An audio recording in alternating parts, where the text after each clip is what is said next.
নবীকে নিয়ে কেউ যদি কটূক্তি করে, নবীকে নিয়ে কেউ যদি ব্যঙ্গাত্ম করে, আল্লাহর কসম করে বলি তারপরেও যদি মুসলমান হিসেবে নিজেকে চুপ রাখেন, মুসলমান দাবি করতে পারবেন না। কথা বলেন ঠিক কিনা?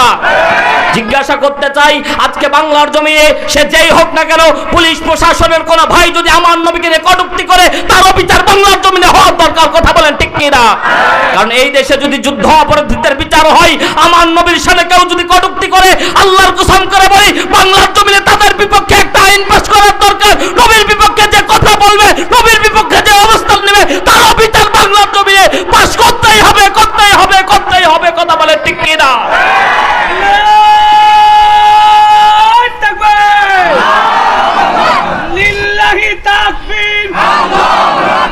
দুনিয়ার মুসলিম বিশ্বনবীর অপমান আল্লাহ কবুল করুন, বলেন আমিন। বিশ্বনবীর অপমান সইবে না।